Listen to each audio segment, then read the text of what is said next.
Well, good morning, everybody, and welcome inside Enterprise Center. Chris Kerber, Darren Pang with you for Blues Game Day Live. Huge game tonight, Game 4 of this Western Conference Final between the Blues and the San Jose Sharks. Hey, before we get into tonight's hockey game, quick shout-out to Joe Strome of the St. Louis Cardinal.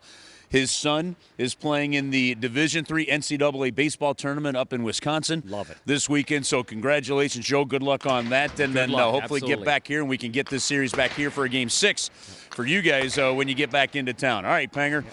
Game 4. Blues trail in the series 2-1. Without having to rehash what everybody's lived through the last 48 hours, let's take this approach with it. What's the emotional investment and approach to game number 4? All in. I think Craig Berube and the staff have done an unbelievable job. I mean, right from the minute the game ended, the players had already hit the reset button, and that's not easy to do. We saw the emotion of the players, Kerbs leaving the ice. You're frustrated, you're angry, you're upset, you're thinking that it can be overturned.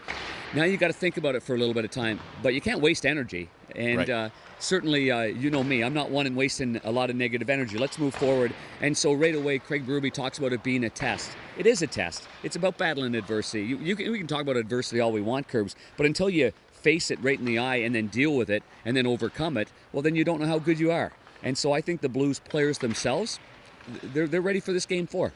And along those lines, if you had not gone through much adversity, you might question about what that internal medal might be. I agree with you. That's not the case with this team. This team knows where their reset is. They have taught themselves how to regroup. They know exactly how to hit that button the right way. They do it in the course of a game, and Right. that's impressive. I mean, they're down 2-0 on home ice in Game 3. They reset a button. They find the picture that they like, and the picture that they like is what we see when they're having success. So as a team, this time of year, if you haven't faced adversity and then all of a sudden it punches you right in the schnoz, you're probably not going to be able to respond. Right. But no, and I think it all starts with leadership. It all starts with the top players, and it all starts with the coach. And I think the coach has done a phenomenal job. You know, after the San Jose Sharks regained that 3-1 lead, we said on the old radio broadcast there that, you know, it's time where the Blues need their best players to be their best players if this game's going to turn around. And shortly after that, it started with a great rush up the ice and a spectacular shot by Tarasenko, followed up by the 2 goals by David Perron. They got that necessary bump from those guys, don't you think? I got to tell you, I love that hockey game. I mean, if you're a fan of hockey, that was as entertaining.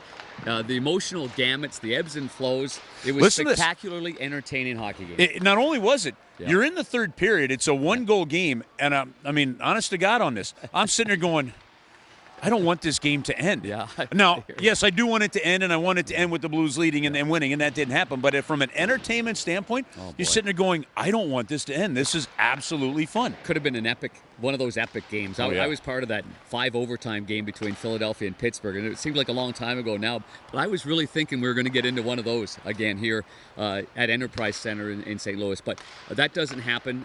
Going forward now, there's still tough news to deal with. I mean, you're still looking at Vince Dunn being out, and I watched that again this morning. I just felt sick to my stomach watching that poor young man take that puck like that. And thankfully, his parents here in town as well. He's going through a difficult time with that puck up high. And then, but I guess they've called him day to day, so that I think is a terrific news. Absolutely, fantastic that the Blues have such depth. Right. I mean, besides Carl Gunnarsson that's in, you still have a veteran in Chris Butler. You've got a veteran in Michael Del Zotto. Right. I mean, so the cupboard's full there, and you're able to withstand an injury. Maybe not the type of player that Vince Dunn is, but you're still able to withstand an injury.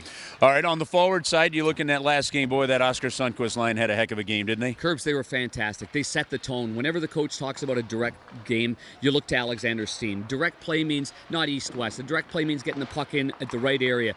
Oscar Sundqvist is unbelievable. I am so impressed with his compete. He never gives up on a puck. He's so disciplined. And he's drawn 9 penalties. That's the most of any player in the playoffs right now. So he's doing his job. Maybe he's getting under their skin, but he never retaliates. And the other guy is obviously Ivan Barbashev.